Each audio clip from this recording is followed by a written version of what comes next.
Assalamualaikum warahmatullahi wabarakatuh. Selamat pagi pemirsa TVmu dimanapun Anda berada. Jumpa lagi dalam acara Healthy Corner, program yang membahas tentang kesehatan di Indonesia, terutama adalah terkait dengan isu-isu terkini. Dan kali ini masih di era pandemi COVID-19, oleh karenanya tema yang kita angkat kali ini adalah tentang deteksi dini pasien COVID-19 di rumah sakit. Dan bersama dengan kita, nanti kita akan bahas tema ini selama 1 jam ke depan. Bersama dengan saya Budi Santoso, ditemani oleh dua narasumber kita yang hadir di studio. Ada Mbak Dwiyanti Eskepnes. Assalamualaikum Mbak Dwiyanti. Waalaikumsalam warahmatullahi wabarakatuh. Terima kasih Mbak sudah hadir di acara kami. Ya, dan nanti kita akan bahas ya Mbak Dwi ya. Siap. Baik, Mbak Dwi ini adalah Kepala Ruang IGD Rumah Sakit PKU Muhammadiyah Bantul. Dan di ujung konferensi kita ada Dr. Rizky Firmansyah, spesialis THT, Ketua APPI Rumah Sakit PKU Bantul, dokter spesialis THT. Assalamualaikum Dr. Rizky. Waalaikumsalam warahmatullahi wabarakatuh, Pak Budi. Baik, terima kasih Dokter Rizky ya. Saya senang sekali kalau melihat dokter yang sedang praktek itu menggunakan APD-nya lengkap sekali ya. Itu ada masker N95 kalau nggak salah, juga ada Google, kemudian juga pakai topi gitu ya. Topi ya Mbak Dwi namanya? Topi. Oke, topi ya. Baik, terima kasih Dokter Rizky ya. Nanti kita akan berbincang dengan Dokter Rizky dan juga Mbak Dwi terkait dengan tema kali ini adalah tentang deteksi dini pasien COVID-19 di rumah sakit. Nah, saya akan memulai diskusi di pagi hari ini dan nanti pemirsa juga bisa menyimak selain live di TVmu juga ada di channelnya TVmu Yogyakarta ya, di Facebook, di Instagram dan yang lain sebagainya. Jangan ketinggalan karena temanya menarik sekali di tengah pandemik yang masih sangat tinggi sekali untuk terus kita teredukasi mengenai bagaimana cara kita mensikapi dengan bijak. Baik, kita akan menuju ke Dr. Rizky. Sebelum nanti kita berbincang dengan Mbak Dwi yang ada di studio. Dr. Rizky, jadi saat ini kan kita ketahui COVID-19 di Indonesia juga masih sangat tinggi ya. Dan kita tahu bahwa regulasi, kalau dari awal mungkin Dr. Rizky bisa mereview kepada kita semua tentang regulasi yang terkait dengan COVID-19. Kalau nggak salah sih kemudian terkait dengan deteksi dini COVID-19 ini juga regulasinya juga berubah ya Mbak Dwi ya. Tapi sebelum kita membahas tentang regulasi, apakah memang saat ini pasien yang masuk ke rumah sakit sangat tinggi Pak Rizky untuk pasien COVID-19 ini? Ya, kalau terima kasih untuk waktunya Pak Budi. Jadi untuk di akhir-akhir bulan ini sepertinya untuk jumlah penderita COVID sepertinya masih fluktuatif ya. Kadang bisa naik, kadang bisa turun, tapi sepertinya trennya beberapa hari kebelakangan ini naik kembali ya. Dengan kita melihat data seperti itu, mungkin saya juga menitip pesan untuk masyarakat dan seluruh warga Indonesia agar kita tidak melengahkan akan kita masih berperang melawan COVID ya. Jadi jangan sekali-sekali lengah, karena begitu lengah otomatis nanti COVID akan menang lagi, dan dengan hal itu ditandai dengan jumlah penderita yang akan naik lagi. Oke, nah kalau Dokter Rizky lihat kenaikan angka pasien terutama yang masuk ke rumah sakit, dan juga kita ketahui beberapa hari yang lalu kita juga mendapat informasi dari beberapa rumah sakit Muhammadiyah yang memang mengalami peningkatan yang cukup signifikan. Bahkan ada beberapa rumah sakit Muhammadiyah yang sudah overload, yang kemudian harus kembali membuka ya, dan bahkan mungkin kalau tidak bisa membuka harus kemudian merujuk tadi itu. Nah, kalau menurut Dokter Rizky sendiri, kenapa sih kemudian angkanya semakin kesini kok semakin meningkat ya? Permasalahannya di apa, Pak Rizky? Ya, kalau dari yang saya lihat ya, kemungkinan karena kemarin sudah sempat menurun, jadi masyarakat berpikir oh mungkin COVID-nya sudah mulai akan berakhir. Tapi ya seperti yang sudah diketahui yang kemarin sudah diprediksikan oleh WHO, jadi untuk COVID ini tidak akan hilang sampai 2022.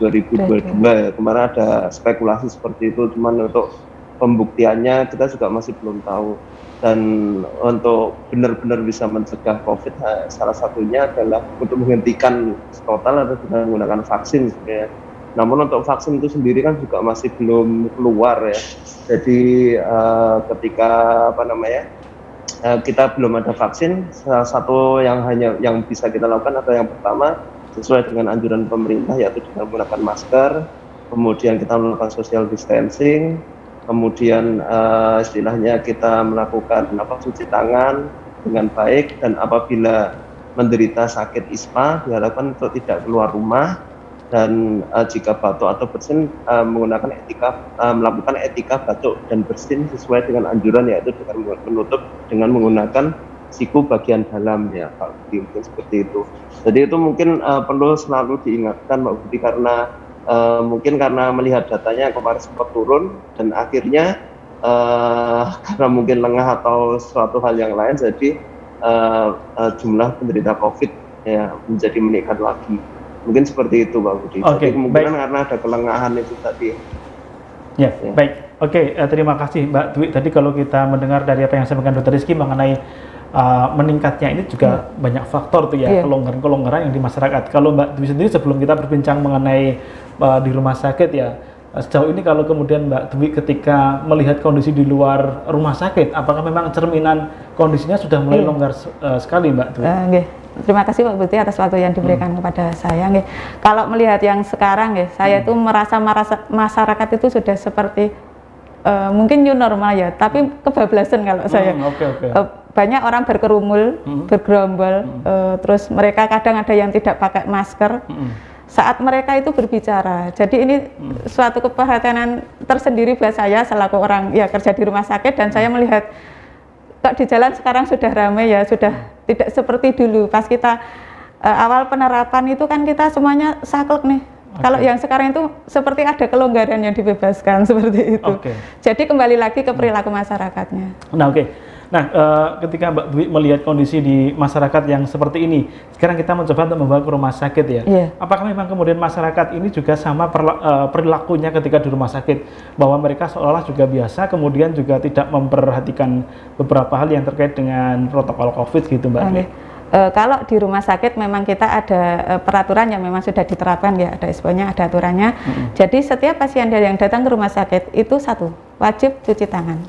Di depan rumah sakit di kita itu sudah disiapkan untuk cuci tangannya, dan ada petugas yang melakukan pengukuran suhu untuk mendeteksi secara awal apakah pengunjung atau pasien ini ada gejala panas atau tidak. Lalu pasien itu wajib pakai masker. Seandainya dia datang ke rumah sakit kok nyuwun sewu ya tidak pakai masker, itu kita memberikan kepada pasien dan mengedukasi, Pak, harap maskernya dipakai seperti itu. Kalau ada pasien datang kok tiba-tiba dia mungkin enggak biasa sih pakai masker, mereka cepat-cepat kita mengedukasi. Mengedukasi, Bapak pakai maskernya yang benar, mohon dikeataskan. Dan kalau kita melihat mereka batuk, kita juga mengajarkan. Jadi kita itu benar-benar kerja semua. Ada bagian satpam yang dia melakukan screening di awal, di pendaftaran juga. Di pendaftaran itu screeningnya ada 3 poin yang dilakukan di sana. Apakah ada riwayat batuk, ada demam, ada nyeri tenggorokan, lalu apakah dia dari perjalanan luar kota, itu kita lakukan screening. Pasien-pasien yang dia taruhlah mengatakan ya dia batuk, dia dari luar kota, dia tidak sebelum dia ke polispesialis atau dia mau ke IGD, dia lewat klinik screening batuk dulu. Jadi memang dari awal sudah kita saring, apakah pasien ini bisa langsung ketemu dengan dokter spesialis di poli yang dia inginkan, ataukah harus kita screening dulu dan kita terapi dulu. Dan itu berlaku untuk semuanya itu ya? Berlaku untuk semuanya, dan komunikasi intinya di situ. Baik, nanti kita bahas mengenai bagaimana cara men-screening tadi itu, bahwa ini termasuk pasien COVID apa bukan COVID. Saya kembali ke Dr. Rizky. Dr. Rizky, artinya dalam posisi ini rumah sakit juga sekarang perannya ganda ya, selain kemudian sebagai tempat untuk pelayanan pengobatan atau kuratif, rumah sakit juga terlibat dalam urusan pencegahan promotifnya ya Pak Rizky ya? Iya, dari promotif dan preventifnya lebih kita utamakan Pak Budi, karena ya itu tadi, karena virus ini tadi dia sangat mudah menular ya, jadi kita harapkan agar penekanan kasus yang timbul itu akan selandai mungkin, sehingga tidak melebihi kapasitas dari rumah sakit, atau kemarin istilahnya surge itu ya. Jadi surge artinya peningkatan secara tajam. Karena kenapa itu ditakutkan, karena ya itu tadi, karena tingkat kematiannya kalau di Indonesia kemarin saya lihat datanya 4,4% ya Pak Budi, artinya dari 10 orang yang terinfeksi, dari 100 orang kemungkinan ada sekitar 4 orang yang meninggal. Jadi kan itu kan sesuatu hal yang kita antisipasi sekali, karena kemungkinan karena kita merawat yang kasus yang berat itu membutuhkan resource yang sangat tinggi, seperti dengan menggunakan ventilator, perawatan ICU lama, atau kemungkinan kita menggunakan alat untuk mengurangi sitokin storm yang kalau misalnya rumah sakit tersebut memiliki lah, itu kan resource yang dibutuhkan sangat tinggi. Oleh karena itu lebih baik kita sekarang promotif dan preventifnya, Pak. Oke, ya. Jadi, nah, saya mau ke ini lagi, Pak Rizky. Kalau awal-awal dulu kan kita sangat familiar dengan tanda-tanda COVID ya, atau tanda-tanda orang yang memang menunjukkan gejala sebagai pasien COVID-19 ya. Apakah gejala-gejala yang dulu masih sama, Pak, dengan gejala-gejala yang sekarang dialami oleh masyarakat seiring dengan perkembangan waktu, kemudian perkembangan juga terkait dengan si virus sendiri yang semakin canggih gitu ya, melakukan apa namanya, memapar pada para pihak. Ya. Apakah masih sama, Pak, gejala-gejalanya, Pak Rizky? Secara umum di masyarakat gitu yang mereka ketahui gitu? Ya, sepertinya untuk gejalanya sendiri sebenarnya masih sama, Pak Budi. Cuman yang perlu kita khawatirkan adalah adanya OTG atau orang tanpa gejala, di mana sekarang sudah tidak digunakan lagi definisi itu. Namun definisi tersebut sebenarnya masih ada sih untuk orang. Masih relevan ya sebenarnya ya. Ya. Atau kalau di definisi sekarang dianggapnya suspek COVID. Jadi suspek COVID itu belum tentu dia itu bergejala, dan namun dia bisa menularkan walaupun kemungkinannya jauh lebih kecil. Nah, untuk gejala-gejalanya itu sendiri adalah seperti batuk, kemudian demam, kemudian rasa tenggorokan kering atau pilek, kemudian sesak. Nah, untuk yang gejala yang paling sering untuk menurut WHO adalah 3 gejala yang saya sebutkan di awal tadi, ada batuk, demam, dan kemudian nyeri tenggorokan. Itulah 3 gejala paling sering. Untuk gejala lainnya ada seperti pilek dan sesak ya, dan namun itu tidak selalu muncul. Kalau yang sesak itu biasanya dia COVID yang sudah lumayan berat, di mana dia sudah terjadi kerusakan di paru itu sekitar mungkin sekitar 30%-an, sehingga fungsi paru sudah mulai turun sehingga pasien tersebut mengalami rasa sesak. Namun kalau misalnya gejalanya masih ringan, dia kemungkinan tidak akan merasakan sesak, namun dia mempunyai kemampuan untuk menularkan, Pak Budi. Nah, kenapa kita juga perlu memperhatikan etika batuk dan pilek dengan benar, karena ketika kita batuk dan pilek itu jumlah virus yang keluar itu sekitar 2 juta kopi ya. Kalau kita hanya bernafas dan berbicara itu sekitar 1000 atau kalau berbicara mungkin lebih tinggi ya, mungkin sekitar 10.000. Jadi terjadi peningkatan yang berkali-kali lipat ketika kita batuk dan bersin. Oleh karena itu sangat penting diperhatikan untuk etika batuk dan bersin, dan kemudian kalau yang lebih baik lagi dengan menggunakan masker ya, Pak Budi. Ya. Dan maskernya kalau misalnya dengan orang-orang dengan gejala tidak boleh dengan menggunakan masker kain, tapi harus dengan masker bedah, karena masker bedah itu mempunyai kerapatan yang lebih baik dibandingkan dengan masker kain. Oke. Baik, makasih Dr. Rizky. Ini menarik diskusi kita tentang bagaimana kemudian Pak Rizky menyampaikan tentang bahwa masker itu sangat penting sekali ya dalam usaha untuk memutus penyebaran virus. Dan Muhammadiyah saya kira di Rabu yang lalu kita juga sudah mencanangkan gerakan kembali untuk pakai masker. Dan saya kira memang sangat tentatif ya, nanti masyarakat kalau keluar itu wajib pakai masker, kalau di dalam rumah mungkin diperbolehkan untuk tidak pakai masker. Baik, kita akan kembali selepas iklan yang satu ini.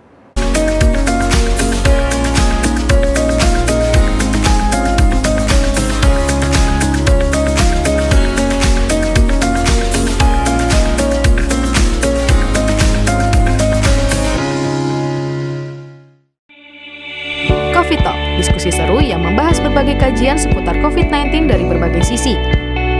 Menghadirkan narasumber-narasumber yang berkompeten di bidangnya. Coffee Talk hadir memberikan informasi mencerahkan dengan pembahasan tema-tema menarik. Simak terus ya Coffee Talk persembahan Muhammadiyah COVID-19 Comment Center, live di akun-akun resmi Muhammadiyah COVID-19 Comment Center. Sebagai upaya pencegahan penyebaran COVID-19, langkah penyemprotan disinfektan di berbagai tempat terus dilakukan.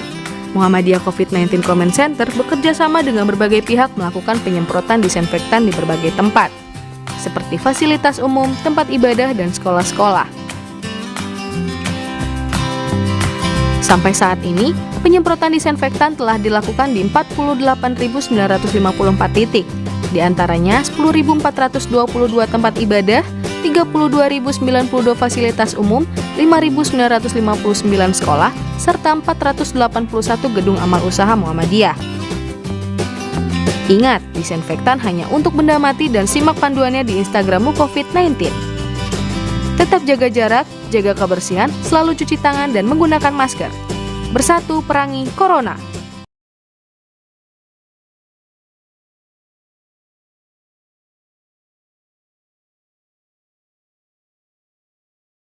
Muhammadiyah COVID-19 Comment Center memberikan informasi terupdate mengenai penanganan COVID-19.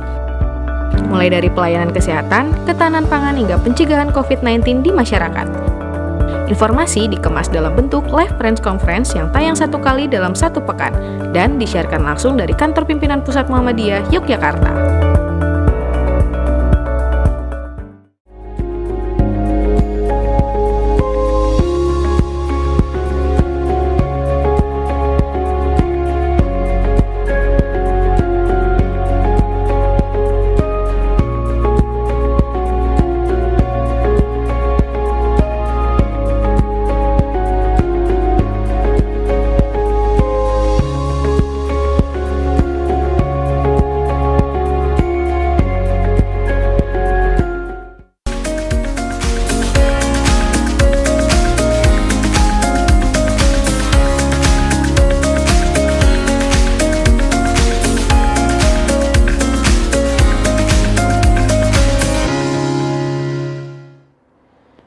Masih di Healthy Corner, program Pojok Kesehatan yang diselenggarakan oleh TVMU, dan kali ini kita akan kembali berbincang tentang deteksi dini pasien COVID-19 di rumah sakit. Seiring dengan kemudian pelonggaran yang ada di masyarakat, kemudian masyarakat menunjukkan perilaku yang cenderung menunjukkan kelonggaran terhadap protokol kesehatan, dan semakin longgar ini menimbulkan kenaikan, berdampak pada kenaikan pasien COVID di Indonesia. Oleh karenanya kita akan kembali berbincang bagaimana kemudian mendeteksi dini pasien COVID-19 terutama yang masuk di rumah sakit. Ini sebagai bagian dari upaya rumah sakit dan juga Muhammadiyah untuk ikut terlibat dalam penanggulangan COVID-19, terutama memutus rantai penyebaran COVID-19 di Indonesia. Baik, kita ke Mbak Dwi. Kalau gejala-gejala tadi yang disampaikan oleh Dr. Rizky kan masih sama ya tadi ya, jadi awal gitu, hanya regulasinya ya. Sejauh ini kalau kemudian terkait dengan regulasinya seperti apa sih Mbak, perubahan-perubahan yang mendasar kalau kita bandingkan dengan regulasi yang pertama sampai dengan regulasi yang PMK 5 ini ya? Kalau dulu kan ada istilah ODP, PDP, ada OTG, ODP, kalau yang PDP. Sekarang yang dipakai kan suspek, confirm sama probable, itu yang dipakai di rumah sakit. Jadi hanya 3 ya? Ada 3 yang jadi kalau ke rumah sakit hanya tadi suspek, confirm sama probable. Kalau yang suspek itu untuk? Suspek itu yang dia dengan ISPA, ada pneumonia, ada riwayat yang tadi disampaikan Dr. Rizky, ada batuk, panas, sesek, seperti itu. Kalau yang confirm itu pasien yang awalnya dia suspek, lalu dilakukan swab PCR dan hasilnya positif, keluar hasil dan dia confirm dinyatakan dia COVID-19. Oh, ini confirm ya? Iya, lalu ada lagi probable itu yang dia sudah dilakukan swab negatif atau pasien yang AIDS tapi dia meninggal. Oh, dia swabnya negatif. Iya, ada negatif. 3. Jadi ada 3 diagnosa yang sekarang suspek sama confirm sama probable yang kita pakai. Jadi istilah-istilah OTG, PDP itu sudah dipakai lagi ya. Ke dalam 3 diagnosa tadi itu ya. Ya, jadi ada sekali lagi pemirsa, jadi definisi-definisi terbaru yang sekarang digunakan, yang dulu kita pakai istilah ada OTG, orang tanpa gejala. Kemudian yang kedua ada PDP, kemudian ada OTP ya. OTG. Oh, itu sekarang udah nggak dipakai lagi, tapi sekarang adanya adalah suspek, confirm sama probable. Ada lagi kontak erat. Kontak erat itu orang-orang yang berhubungan dengan pasien confirm, baik dia bergejala atau tidak. Oh, ini kontak erat ya? Kontak erat. Jadi misalnya ini, kalau kontak erat itu misalnya adalah, misalnya ya, dalam satu ruangan berapa menit itu kan? Misalnya saya dalam satu ruangan, kemudian ada orang yang positif ternyata. Saya ada di lingkungan itu. Saya pulang. Orang itu ternyata swab kemudian positif. Jadi saya kontak erat ya? Kontak erat, iya. Kontak erat ya, oke. Nanti bisa dilakukan deteksi dini di rumah sakit, bisa itu dilakukan kita. Nah, sebelum kita berbincang mengenai deteksi dini di rumah sakit, jadi itu kontak erat adalah demikian. Kalau tadi yang suspek itu orang yang dia sudah bergejala baik ringan, sedang maupun berat. Jadi dia batuk, ada batuk, ada panas. Dia ada batuk, ada flu, kemudian ada demam gitu ya. Kemudian dia ada riwayat tadi pneumonia. Ada riwayat pneumonia juga. Dari ronsennya. Itu jadi suspek harus ya. pemeriksaan suspek. Oke, walaupun belum diketahui secara swabnya dia pasti bukan. Iya, kelanjutannya nanti dilakukan PCR. Oke, baik. Nah, sekarang kita masuk ke deteksi dini di rumah sakit. Jadi kalau masyarakat atau rumah sakit ingin mendeteksi, oh ini pasiennya ini adalah pasien COVID, alurnya seperti apa, Mbak? Kami di rumah sakit ada layanan ya untuk rapid test mandiri dan ada PCR juga mandiri maupun pasien-pasien yang dia melakukan rapid test dan hasilnya reaktif. Berarti kalau kelanjutannya akan dilakukan swab atau PCR. Kita harus melakukan edukasi dulu. Kan tidak mungkin kita langsung melakukan, Bapak hasilnya reaktif, swab ya seperti itu. Kita harus mengedukasi gitu ya. Nanti di rumah dia harus seperti apa, isolasinya selama nunggu hasil, dan kita harus kerjasama dengan dinas juga. Jadi pasien-pasien yang kita lakukan rapid test dan dia reaktif, kita memang koordinasi dengan surveillance di puskesmas, kita memberitahukan hasilnya, pasien atas nama ini hasilnya reaktif, kita lakukan swab di kita. Jadi kita tetap kerjasama dengan luar, tidak hanya melibatkan si pasien, tapi dinas kita juga libatkan. Sehingga datanya terintegrasi ya? Terintegrasi Bapak. Jadi kalau nanti hasilnya kok memang positif dan harus rawat inap atau ada apa, kalau ada keluhan atau enggak, itu dinas pun sejak ngawal, sejak dari awal, sudah tahu pasien kemarin di swab di PKU dan sudah keluar hasilnya, jadi semuanya mengawal, tidak dibiarkan pasien ini dia harus kemana atau setelah ini. Jadi tetap edukasi, kolaborasi, koordinasi lanjut seperti itu. Dan nanti tracingnya kan di dinas kesehatan? Iya, tracingnya nanti di dinas kesehatan. Bersama mungkin dengan puskesmas kali ya? Iya, leres enggak. Oke, jadi saya kembali urutkan Mbak. Jadi kalau misalnya rumah sakit ini akan mendeteksi, ini pasien datang, kemudian dia akan masuk di pendaftaran di pendaftaran, lalu nih ya, di screening ya? Di screening, kalau memang dia dalam screening 3 poin yang saya sampaikan tadi, dia ada checklist ya, dia dilakukan pemeriksaan di klinik batuk, tapi kalau dia tidak, dia bisa langsung ke lab, diambil hasilnya. Oke. Jadi hasil screening awal tadi itu kalau menunjukkan bahwa dia harus melalui proses identifikasi berikutnya, dia langsung ke poli tadi. Iya, ke klinik batuk. Poli-COVID kan? Iya, poli-COVID, hadang COVID. Ya. Mungkin bahasa umumnya poli-COVID ya? Iya, poli-COVID. Di poli-COVID kemudian akan dilakukan rapid test ya? Rapid test. Kalau dia reaktif, maka langsung lanjut swab? Nanti lanjutnya swab. Nanti pasien pulang, kan swab itu 2 kali. Pulang itu dia dibawakan informasi juga, selama menunggu hasil dia harus isolasi. Tidak boleh bertemu dengan banyak pihak, membatasi pergaulan. Iya, 3M jalan. Apa 3M? 3M itu 1, memakai masker, mencuci tangan, dan menjaga jarak. Iya, 3M. Cluenya itu. Ya. Jadi 3M ya, memakai masker, menjaga jarak, mencuci tangan ya. Walaupun juga bisa kita ganti 3P juga bisa itu. Iya. Pakai masker, pakai kayak ketemu ya. Oke, baik. Jadi semua pasien yang masuk ke rumah sakit mendapatkan perlakuan demikian ya. Iya. Sehingga terdeteksi ya, oh ini memang indikasi bahwa dia kemungkinan berpotensi, kemungkinan dia memang terinfeksi COVID ya. Kewaspadaan Pak Budi. Istilahnya kewaspadaan. Ya, baik. Saya ke Dr. Rizky. Dr. Rizky, deteksi dini di rumah sakit ini seberapa besar sih Pak pentingnya bagi keamanan semua Pak, baik keamanan tenaga kesehatan sama keamanan pasien sendiri Pak? Untuk deteksi sendiri itu sangat-sangat berpengaruh Pak Budi untuk keamanan kita, apalagi di petugas medis dan untuk pasien yang lain terutama. Karena ini harus kita lakukan karena kita tidak mungkin kalau misalnya ada pasien COVID itu dicampur dengan pasien yang lain, itu tidak mungkin karena kemungkinan akan terjadi penularan masif ya Pak Budi ya. Dan hal itu akan berakibat ke pasien dan ke rumah sakit pada khususnya, karena hal itu akan menimbulkan istilahnya kan ketika tenaga medis terinfeksi dia harus di off kan selama 14 hari dan mungkin bisa lebih lah, itu kan kemungkinan akan menimbulkan ketimpangan nanti pada rumah sakit, apalagi untuk pelayanannya. Untuk ke pasiennya juga itu sendiri, karena kemungkinan jika pasien tersebut terinfeksi, kita juga tidak tahu nanti pasien tersebut hanya akan menjadi OTG atau nanti akan bergejala atau malah mungkin bisa meninggal. Nah, itu kemungkinan seperti itu yang harus kita cegah. Oleh karena itu untuk screening itu sangat-sangat mutlak perlu dilakukan dan sangat-sangat penting Pak Budi. Oke, Nah, jadi memang ini penting sekali ya, sehingga kemudian tenaga kesehatan juga terlindungi ya. Sejauh ini sudah ada berapa kalau Pak Rizky tahu tenaga kesehatan yang gugur ya, meninggal dunia karena COVID ini, Pak?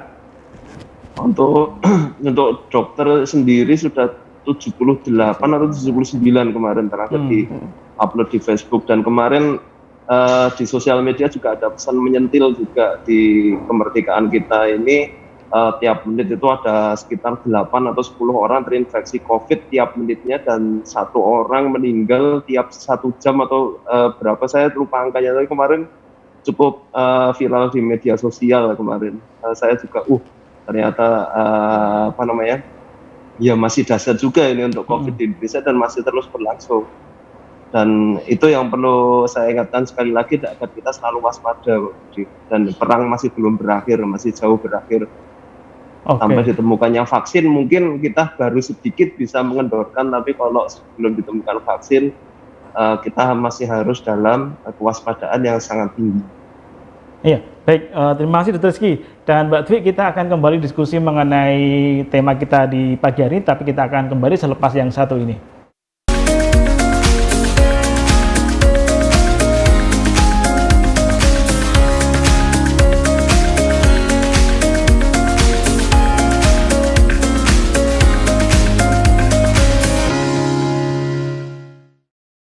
Suara Muhammadiyah sebagai amal usaha resmi Muhammadiyah hadir untuk menjadi bagian jamaah Muhammadiyah dalam memfasilitasi kebutuhan perjalanan dan pendampingan ibadah umroh jamaah Muhammadiyah.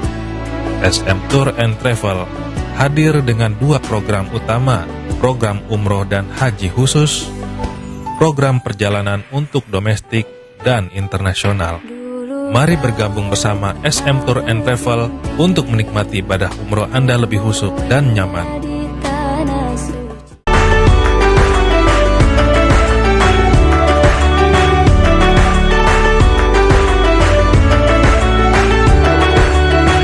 Dampak COVID-19 terasa jelas di sektor ekonomi, terutama kebutuhan pangan masyarakat.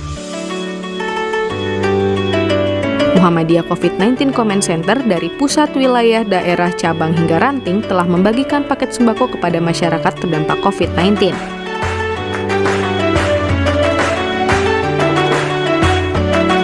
Muhammadiyah mentargetkan ada 1 juta paket sembako hingga akhir tahun.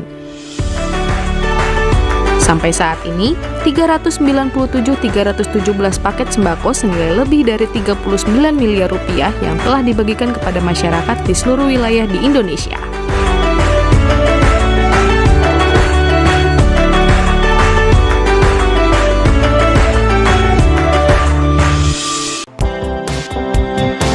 Muhammadiyah COVID-19 Comment Center telah membagikan ribuan masker kepada masyarakat di berbagai wilayah di Indonesia sebagai salah satu upaya untuk mencegah penyebaran COVID-19 di masyarakat. Sebanyak 339.218 masker yang telah dibagikan kepada masyarakat untuk terhindar dari COVID-19. Selalu physical distancing saat di luar rumah agar terhindar dari COVID-19, sehingga keluarga di rumah selalu aman. Bersatu perangi Corona.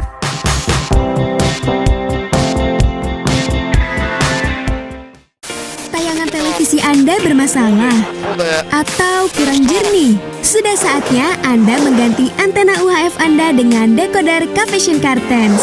Selain harga terjangkau dan tayangan yang jernih, Anda dapat menyaksikan puluhan channel nasional dan internasional gratis selamanya. Anda juga dapat menyaksikan tayangan olahraga dunia. Tunggu apa lagi? Ganti sekarang juga. Cavision on terus.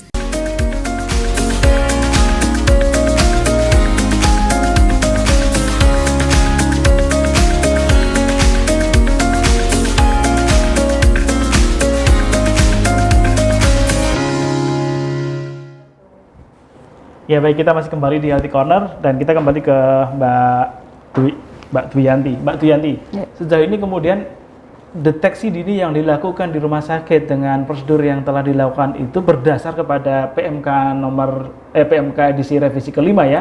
Tadi perbedaannya mungkin direview lagi Mbak. Jadi kalau yang PMK kelima itu perbedaannya di apa Mbak? Tadi ada suspek, lalu ada confirm, dan ada Probable. Oke.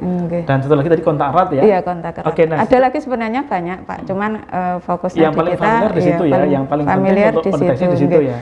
Nanti ada diskredit, ada isolasi juga seperti itu ada. Oke, baik. Saya ke Pak Rizky. Pak Rizky, kalau kemudian kita kembali untuk bukan menjudgment ya, bukan, tapi kemudian mengidentifikasi, oh si Fulan, si A ini beliau terinfeksi COVID. Tadi urutannya mesti seperti apa Pak untuk kemudian membuktikan bahwa si Fulan ini adalah terinfeksi COVID-19 Pak? Jadi dia harus melakukan tes apa, sampai dan berapa kali, menunggunya bagaimana, dan prosedur bagaimana Pak? Ya, terima kasih Pak Budi. Jadi untuk misalnya seseorang itu tadi ya sudah disebutkan Ibu Dwi tadi, misalnya kontak erat dan dia tidak bergejala, ya kemungkinan dia bisa datang ke puskesmas dan menyatakan, oh ini saya pernah kontak dengan si A yang pernah positif. Tapi biasanya kalau misalnya kasus seperti itu oleh dinas pasti akan di tracing Pak Budi. Jadi nanti yang menghubungi akan dinas sendiri, karena dinas sekarang juga sangat proaktif sekali untuk mencegah penyebaran COVID di Indonesia juga dari dinas kesehatan. Jadi nanti yang bersangkutan pasti akan ditelepon dan kemudian akan diminta melakukan pemeriksaan. Untuk pemeriksaan yang dilakukan, yang pertama adalah untuk screeningnya bisa dengan rapid, dengan menggunakan anamnesis. Anamnesis itu adalah beberapa pertanyaan medis seperti ada gejala atau tidak, kemudian lewat kontaknya berapa lama. Jadi nanti akan ada beberapa pertanyaan, kemudian dilakukan pemeriksaan fisik. Jika dari pemeriksaan tersebut kecurigaan, misalnya kita pemeriksaan paru, kok ada sesuatu yang kita curigai mengarah infeksi ke paru, mungkin bisa kita lakukan pemeriksaan penunjang seperti dengan ronsen. Kemudian dari data-data yang sudah ada tadi, kan itu hasilnya juga lumayan cepat sehingga kita bisa istilahnya melakukan diagnosis antara ya sebelum ke diagnosis final. Jadi dari diagnosis antara tadi kita lakukan pemeriksaan swab, karena swab di sini juga masih hasilnya 2 atau 3 hari, jadi dari diagnosis antara tadi kita bisa berkesimpulan, oh ini dari pasien ini apakah masuk suspek atau probable, di mana kalau yang probable ini kemungkinan penularannya sangat tinggi sehingga perlu dilakukan isolasi. Untuk swab ketika hasil swab sudah muncul, kemudian pasien tersebut dinaikkan menjadi confirm COVID, di mana dia bisa nanti dari dinas nanti akan melakukan decision apakah pasiennya harus isolasi di rumah atau isolasi di rumah sakit, mungkin seperti itu Pak. Oke. Nah, kalau kemudian ini beberapa kali ini kan ada di masyarakat yang kemudian ternyata ketika sudah dilakukan swab kemudian menunggu hasil pulang, itu perilaku masyarakatnya nggak terkontrol ya, yang harusnya kemudian ini mekanismenya seperti apa? Mungkin kalau Pak Rizky boleh kemudian kita minta penjelasan. Ya. Jadi mungkin ini aja sih, mungkin tips and triknya itu adalah yang pertama, intinya kuncinya adalah social distancing ya Pak Budi ya. Jadi kita menjaga jarak minimal 1,2 meter. Tapi kalau menurut Public Health England itu di Inggris, mungkin karena mereka cuaca dingin atau apa, mereka strict 2 meter ya jaraknya antara individual ya.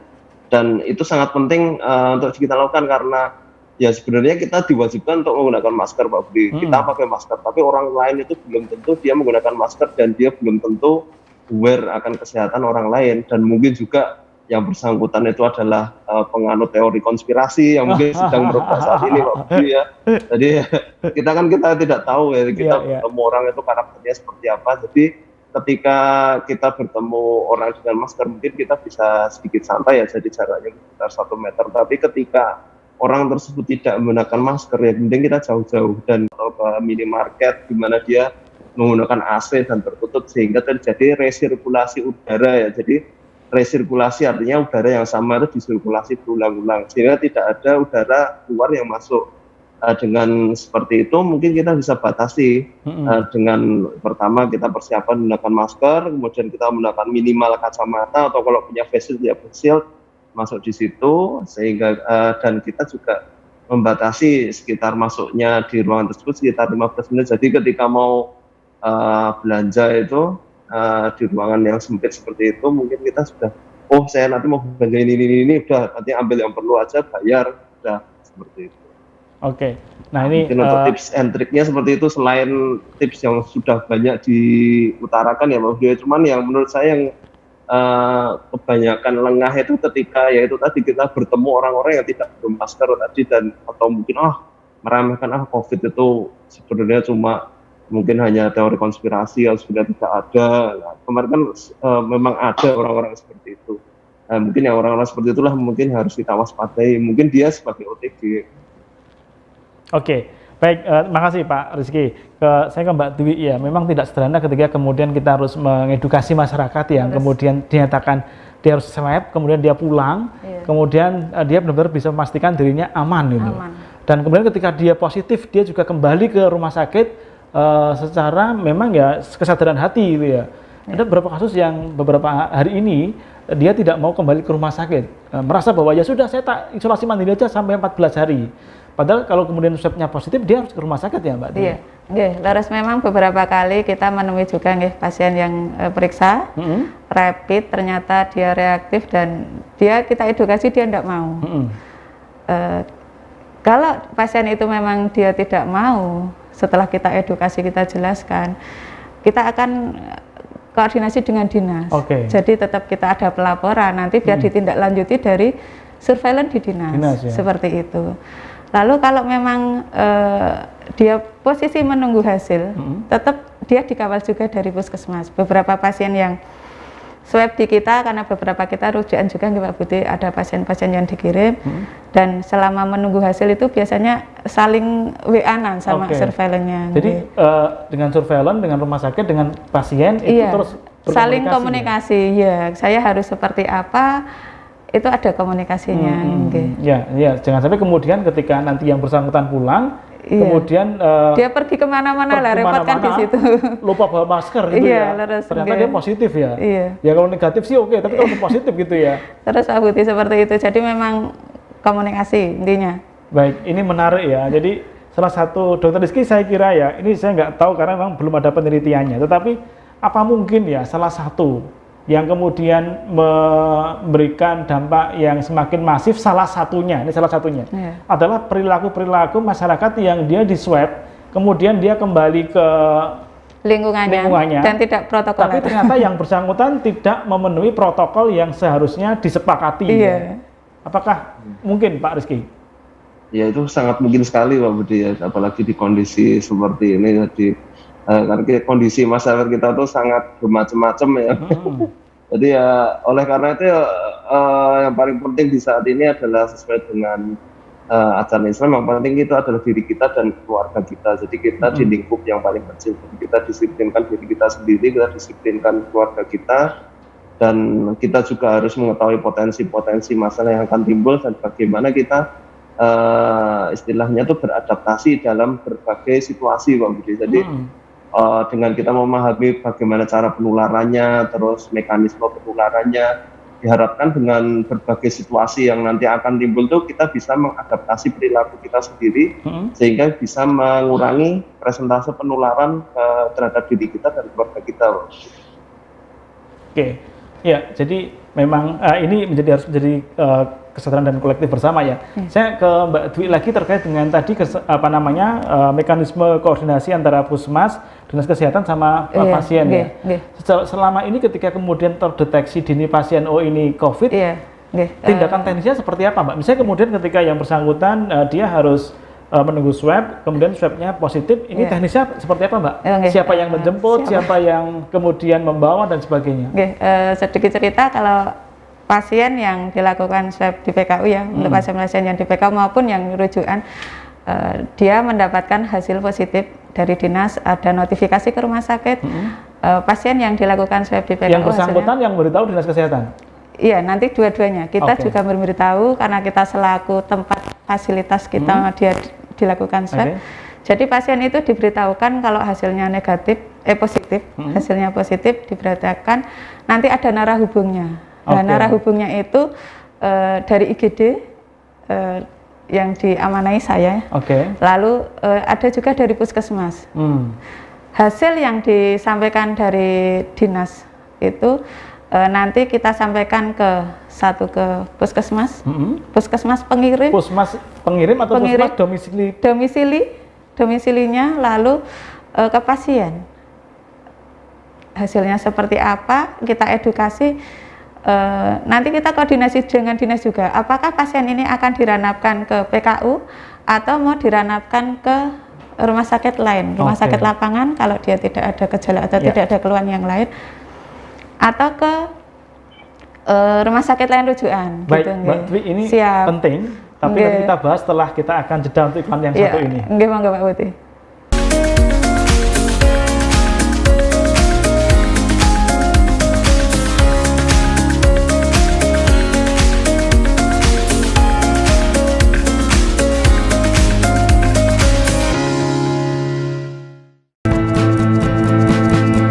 Rumah sakit menjadi garda terdepan dalam penanggulangan COVID-19 dan dapat juga menjadi benteng terakhir. Maka dari itu, Rumah Sakit Muhammadiyah Aisyah siap menjadi rumah sakit yang melayani pasien COVID-19 dengan dukungan fasilitas yang optimal. Saat ini, telah ada 77 Rumah Sakit Muhammadiyah Aisyah yang membantu dalam penanganan COVID-19. Bahkan, tidak hanya itu, Muhammadiyah juga mewujudkan rumah sakit darurat untuk penanganan COVID-19. Ikhtiar ini sebagai wujud Muhammadiyah dalam membantu pemerintah memerangi COVID-19. Bersatu perangi Corona.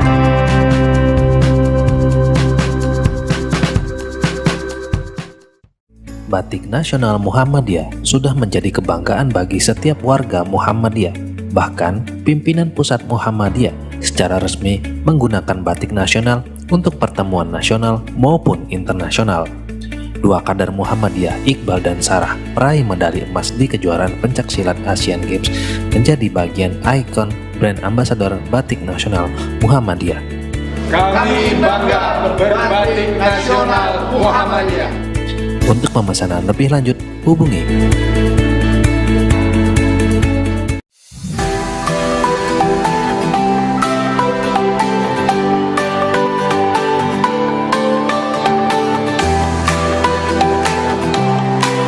warahmatullahi wabarakatuh. Pemirsa TVmu dimanapun Anda berada, sore hari ini kita kenali program acara Muhammadiyah COVID-19 Command Center pimpinan pusat Muhammadiyah. Siapa dipersilahkan, tapi ketika mereka terlibat dalam kompetisi atau pupukah ini, maka yang paling penting itu adalah semangat kerelawanan. Dan teman-teman bisa berinteraksi di nomor telepon yang ada di layar kaca, atau bisa kirim pertanyaan melalui WhatsApp yang nanti akan kita bacakan dari ajaran Kaplan Minalto. Itu adalah berkaitan dengan Islam monoteis, yaitu Islam yang tidak bercampur dengan kemusyrikan.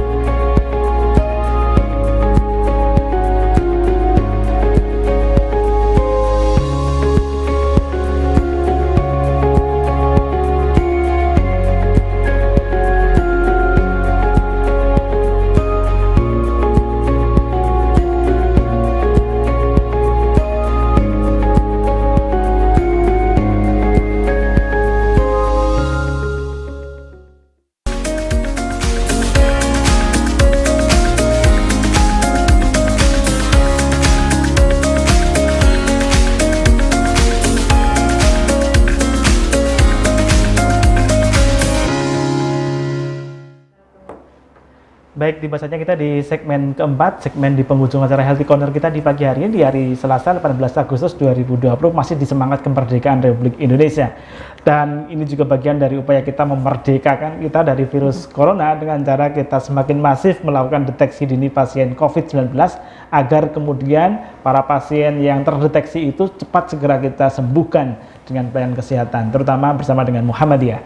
Nah, kembali kita ke Mbak Dwi, tadi kita terpotong mengenai bagaimana mekanisme ketika pasien yang kemudian diisolasi mandiri sebelum menunggu hasil swabnya keluar, lalu kemudian bagaimana cara mekanismenya agar pasien itu ketika dinyatakan positif mendapatkan pelayanan yang terbaik untuk pemulihan. Terima kasih Mbak Putih. Lanjut lagi tadi menyambung yang gimana sih? Tadi ya, ketika pasien setelah sudah dapat hasil, hasil. Untuk di kita memang ada beberapa alurnya dari pasien itu mendapat hasil dia positif, pemberitahuannya kita lewat narahubung puskesmas. Pasien juga kita beritahu, satu, edukasi wajib. Jangan sampai pasien itu sudah sudah sampai rumah sakit dan dia tidak tahu nanti saya harus di ruangan seperti apa, ya? Seperti apa. Harus ketemu dengan siapa ya? Harus ketemu Jadi dengan dia tanya-tanya begitu padahal dia positif ya? Iya, enggak, dia tanya-tanya ternyata oh ini toh pasiennya seperti itu. Jangan sampai dia ketemu satpam, Pak Satpam sebentar saya lupa ya Pak, buka masker gitu Pak. Gitu ya, terus, semakin... Jadi memang nomor HP pasien itu sangat penting untuk kita mengedukasi nanti Bapak kalau ada hasil seperti ini harus seperti apa, datang ke rumah sakit juga harus seperti apa. Jadi satu edukasi. Itu yang menghubungi dari rumah sakit atau dari rumah sakit dan dari puskesmas. Oke, jadi misalnya nanti dari puskesmas itu akan istilahnya koordinasi dengan Dinkes, apakah dia akan dirawat di kita atau di rumah sakit yang lain. Oke. Ya. Jadi tetap kita alurnya seperti itu ya Pak Budi. Jadi tetap ada edukasi, ada komunikasi. Narah hubung tadi puskesmas. Lanjut setelah dia setuju dilakukan rawat inap, kita akan menghubungi tim, apakah dia akan dijemput puskesmas, ataukah dia akan diantar oleh PSC, Public Service Center yang memang kita kerjasama. Jadi luncuran pasien-pasien dengan confirm COVID-19 itu akan dikawal, benar-benar dikawal dia datangnya harus seperti apa. Dan seandainya dia sudah setuju, nanti dia diantar ke IGD, komunikasi dulu mau luncuran jam berapa, jadi yang di IGD pun akan siap. Menerima pasien sudah dengan level 3. Jadi tidak tahu pasiennya sudah datang, tidak. Dia tetap dikawal, Bapak nanti setelah di ambulan dulu, petugas kami akan menjemput, nanti Bapak masuk ke ruang isolasi itu ada step-stepnya. Jadi tidak serta-merta dia turun dari ambulan langsung tidak ya Pak Budi. Jadi benar-benar dikawal. Setelah pasien ini datang, dia masuk ke ruangan isolasi. Di isolasi IGD nanti akan dilakukan tindakan beberapa lah. Si pengirim ini PSC atau dari puskesmas dia akan dilakukan dekon oleh petugas dari rumah sakit kita. Tapi kadang ada beberapa puskesmas yang pengirim di rumah sakit kami ada dekon, kami dekon di rumah sakit kami. Sehingga langsung bisa, pulang ya? Dia langsung pulang. Tapi kalau memang dia tidak ada, kita dekon. Petugas kita ada yang stay. Jadi sebelum kedatangan nih pasien, satpam, petugas IGD. Ruangan COVID sendiri, petugas dekon itu semuanya sudah ready. Sudah ready ya? Ready ready untuk menyambut pasien ini. Jadi kayak tamu agung yang hadir gitu ya? Gerak cepat, tepat, akurat dan silent seperti itu. Jadi memang dia datang dilakukan ini puskesmas sudah pulang nih, PSC sudah pulang. Dia dilakukan tindakan, ada pemeriksaan tindakan di IGD, konsul ke dokter di PJP. Lalu setelah selesai tindakan di IGD, ada hasil, kita konsul ke tadi, pasien dikirim ke belakang, ke ruangan COVID pun harus ada komunikasi. Jadi kita menelpon ruangan dulu, apakah ruangan sudah ready, petugas sudah ready, jalanan steril.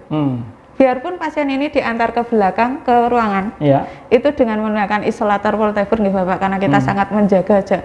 Kita menjaga semuanya, menjaga pasien, menjaga lingkungan. Kita mensterilkan jalan. Jadi satpam bertugas untuk mensterilkan jalan. Jalur ke belakang, ke ruangan COVID itu aman dari pengunjung yang lain. Jadi memang sepi jalannya. Memang kita tutup pakai polis line itu agar kita juga membawanya juga cepat langsung. Agar orang lain juga tidak. Agar orang lain juga tidak masuk ke zona ziluk. Jadi artinya setiap kali proses untuk transportasi dari IGD ke ruang isolasi itu ada polis line ya? Ada. Ya, ada kuning lah ya. Ada kuning, tapi tidak semua. PKU line lah. PKU line. Tidak semua ditutup. Kita ada petugas yang berjaga di tiap titik. Dan itu juga siap, selalu ready ya? Ready. Kita ada HT, ada telepon, jadi benar-benar komunikasi, koordinasi itu wajib. Jadi pasien sampai ke belakang, jangan gerak cepat, silent itu tadi. Walaupun tadi sebenarnya ketika pasien tadi di swabnya di rumah sakit PKO, kemudian ketika dia isolasi mandiri dan dinyatakan positif, bisa jadi yang bersangkutan dirawatnya juga tidak di rumah sakit PKO ya? Iya, bisa jadi. Misalnya yang bersangkutan meminta, Bu, saya rawat di rumah sakit mana bisa gitu jadi, ya?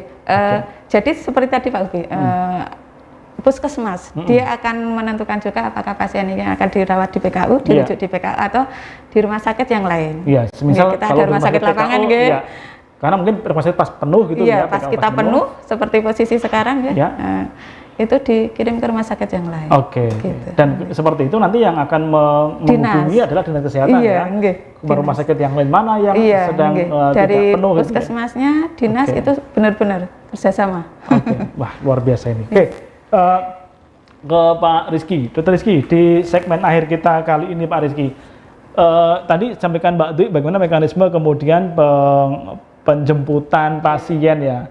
Tapi selama ini ada nggak yang pasien kami tak bawa mobil sendiri, ada nggak yang demikian?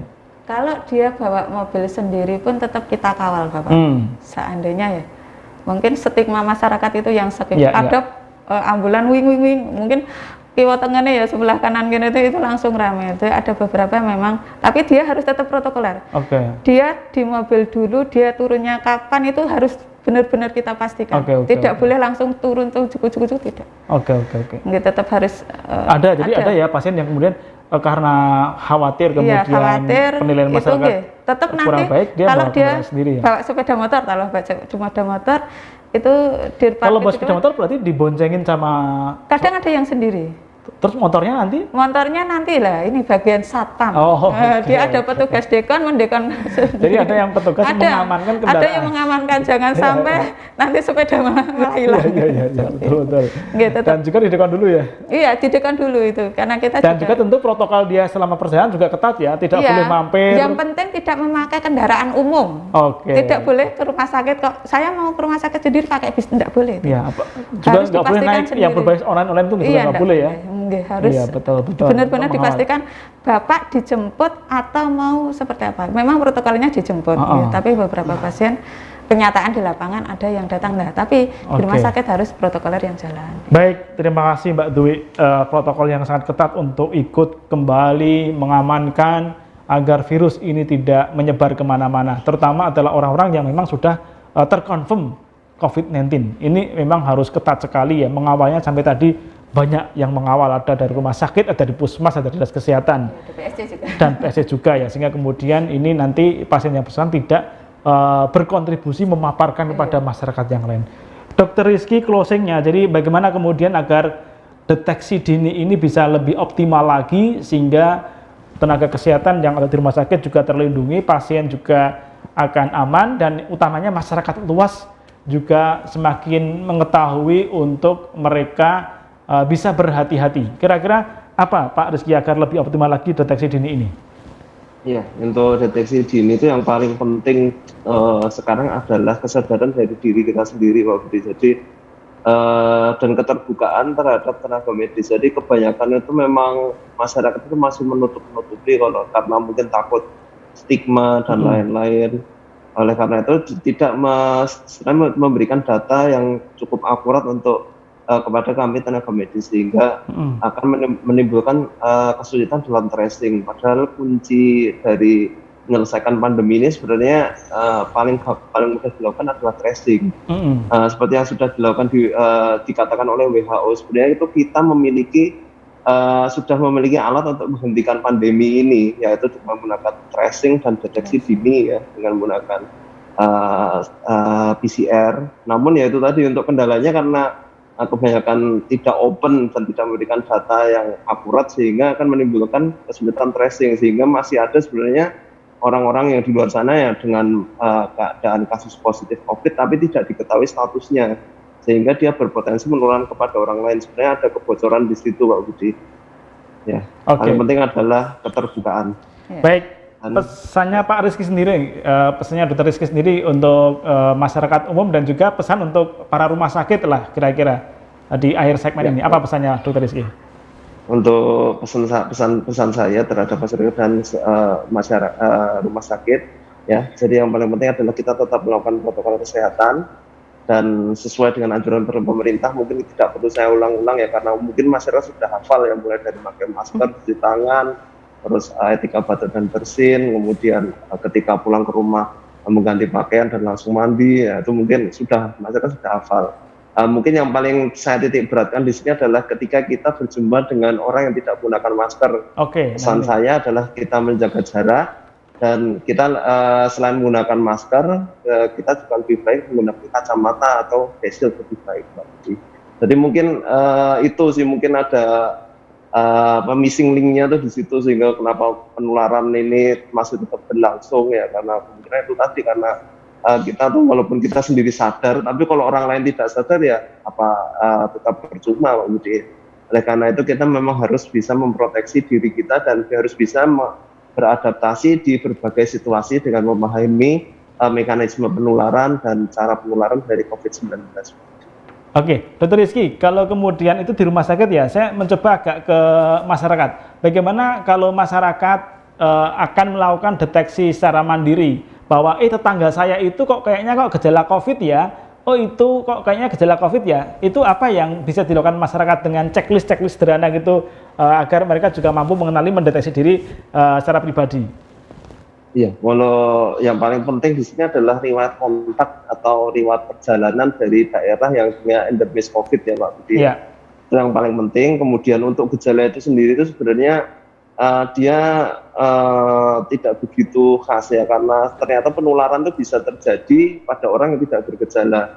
Oleh karena itu apabila kita menjumpai orang-orang yang seperti misalnya baru perjalanan dari daerah-daerah yang sangat endemis ya seperti Jakarta, Surabaya, terus kita kan bisa kita laporkan ke puskesmas ya, jadi biar jadi petugas surveillance dan akan memantau yang bersangkutan tersebut dan kita edukasikan pada orang tersebut untuk isolasi mandiri, dan kita juga tidak perlu menstigma orang tersebut. Dalam jalan isolasi mandiri mungkin kita bisa membantu dengan istilahnya misalnya kalau orang tersebut aku mau beli makanan, misalnya titip uang di situ, uangnya bisa kita desinfeksi, terus kemudian kita belikan makanan atau apa dengan. Jadi intinya kita harus mensupport orang yang menjalani isolasi mandiri dan tidak menstigma, karena dengan seperti itu ya nanti intinya jadi yang bersangkutan menjadi tidak terbuka dan akhirnya akan menimbulkan istilahnya penularan silent ya, yang dia tidak terdeteksi itu tadi. Oke, nah kalau kemudian yang harus dilakukan oleh teman-teman yang secara tidak sengaja maupun sengaja kontak dengan orang yang kemudian dinyatakan confirm atau positif COVID, itu mereka harus segera melakukan apa Pak Rizky? Ya, untuk langkah sederhananya adalah mengontak dari itu puskesmas terdekat, istilahnya telepon dulu dan menyatakan lewat telepon, nanti saya sudah pernah kontak dengan seperti ini, kemudian dari puskesmas juga akan nanti istilahnya ada protokolnya nanti Pak Budi, jadi nanti tidak langsung datang ke rumah sakit, intinya kita telepon dulu, kita janjian nanti akan datang ke sini agar petugas medis yang menangani nanti dia sudah siap-siap dulu ya, karena agar tidak terjadi penularan dari pasien ke tenaga medis. Oke, baik, terima kasih Dr. Rizky Firmansyah, spesialis THT, dokter spesialis THT Rumah Sakit PKU Bantul, sekaligus Ketua PPI, dan juga terima kasih kepada Mbak Duyanti, Kepala Ruang IGD Rumah Sakit PKU Bantul yang telah berkenan berdiskusi dengan kita mengenai deteksi dini COVID-19 di rumah sakit. Banyak hal yang telah mereka sampaikan dan tentu ini akan bermanfaat bagi kita untuk ikut terlibat menjadi bagian dari pemutus rantai corona di Indonesia. Sampai ketemu lagi di episode Healthy Corner di Selasa depan. Masih bersama kami dengan TVmu. Dan mohon maaf sekali lagi Lafan. Assalamualaikum warahmatullahi wabarakatuh.